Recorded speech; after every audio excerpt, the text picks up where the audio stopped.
Daara Cheikh Anta Diop ak Pastef Obédience Lab la ñu initié il y a quelque temps benn série de formation militante mu am ci benn boo xam ne qui porte sur le code de conduite du militant ñu gis ni il y a quelques jours ci congrès ba validé nañu benn texte boo xam ne qui porte sur le code de déontologie du militant moo tax si ñaari éléments yooyu ñu ngi quitté benn vidéo bu ndaw boo xam ne mooy ñuy retenir des points essentiels sur le code de déontologie du militant parce que militant bi c'est bien plus qu'une simple adhésion à un parti politique c'est un engagement libre volontaire profond au service du Sénégal et des idéaux de justice de souveraineté de démocratie de bonne gouvernance militant bi c'est le premier ambassadeur du parti auprès des populations dafay incarner ay valeurs de Pastef dans sa vie quotidienne comme dans ses actes publics militant bi c'est le visage du projet politique porté par Pastef les Patriotes mooy celui d'un Sénégal souverain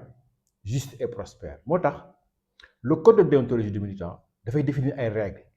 ay valeurs ay comportements yoo xam ne mooy guider militant bi dans son engagement moo tax ñu bëgg retenir quelques points clés que tout militant doit connaître di ko intégrer et di ko appliquer au quotidien bu si njëkk ci point clé yi mooy les valeurs fondatrices du militant parce que le militant s'engage à incarner les valeurs qui constituent l'âme et l'identité du parti valeurs yooyu nag ce ne sont pas que des simples mots day définir le sens profond de l'engagement du militant le patriotisme et le don de soi pour la patrie mooy placer l'intérêt du Sénégal et de l'Afrique avant tout intérêt personnel travail et éthique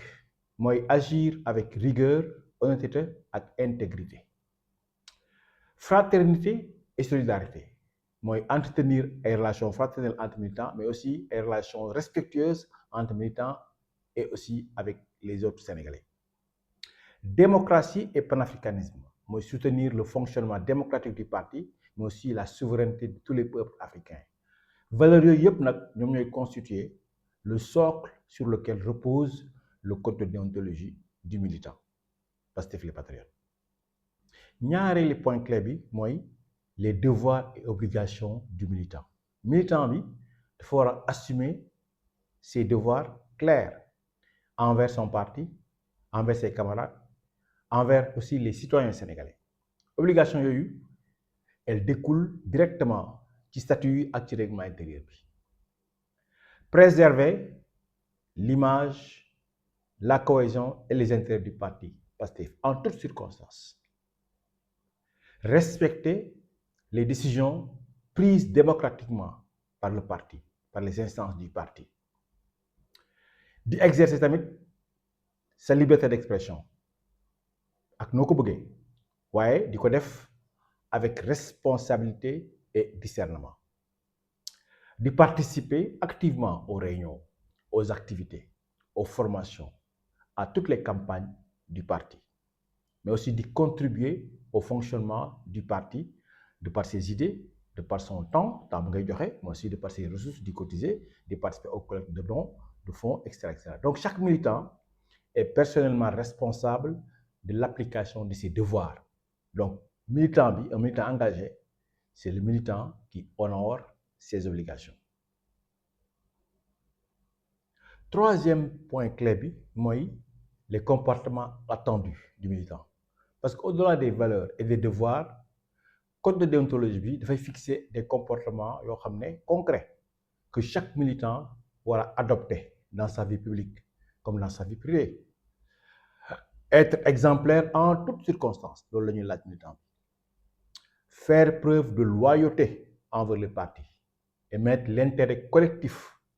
au-dessus des intérêts personnels ñuy laaj militant bi aussi muy défendre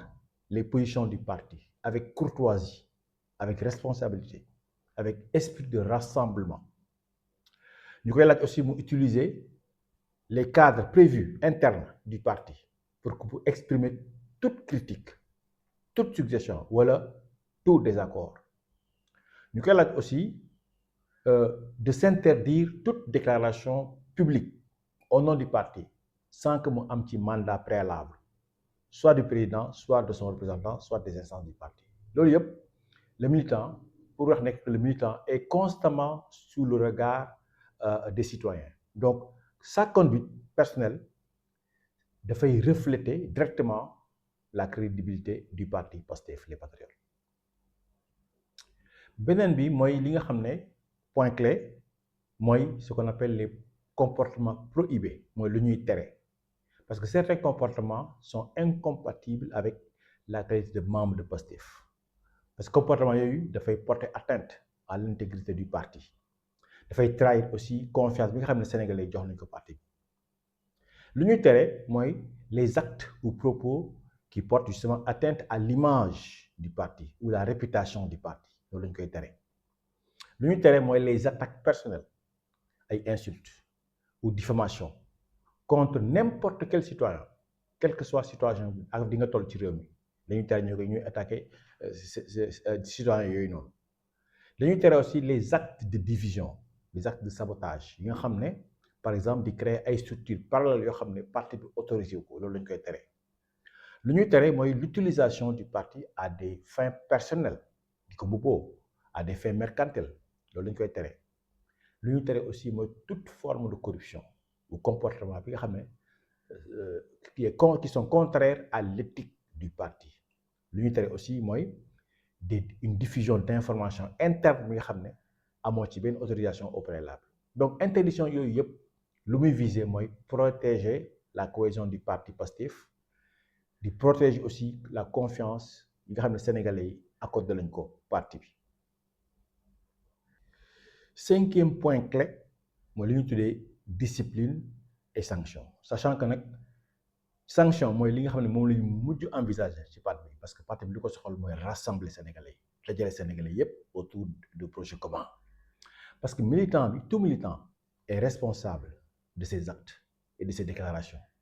donc le respect du code de déontologie il n'est pas optionnel tout manquement mën na entraîner ay sanctions prévues ci statut yi bu njëkk ci sanctions yi mooy l'avertissement mooy le premier niveau de sanction en cas de manquement mineur par exemple beneen bi mooy le blâme mooy sanction formelle la bi nga xam ne en cas de faute avérée troisième niveau de sanction mooy la suspension 1 mois 2 mois 6 mois mise à l'écart temporaire bi nga xam ne en cas de manquement grave bu ci gën a grave nag mooy l'exclusion définitive boo xam ne dañ koy prononcer pour les cas les plus graves portant atteinte au fondement et au fonctionnement du parti pour conclure rek sur le code de déontologie mooy chaque militant dafa war a souscrire à un serment bi mooy di engagé wu à servir loyalement Pastef les Patriotes à respecter ses statuts et son règlement intérieur à défendre ses valeurs à préserver l'unité du parti et l'image du parti à agir avec discipline responsabilité et exemplarité mais aussi de mettre son engagement au service exclusif du Sénégal et des peuples africains lii moo doon les 5 points clés yi nga xam ne mën nañ ko retenir ci code de déontologie du militant di espérer képp ku ci nekk rek mën nga ci sukkandiku nga nekk militant bu bees wala nga nekk militant ancien pour rek xam naka nga war a taxawee ci parti bi pour mun a jëmmal projet bi nga xam ne moom la ñu bokk ñun ñëpp di leen jaajëfal di leen di daje ci beneen vidéo merci beaucoup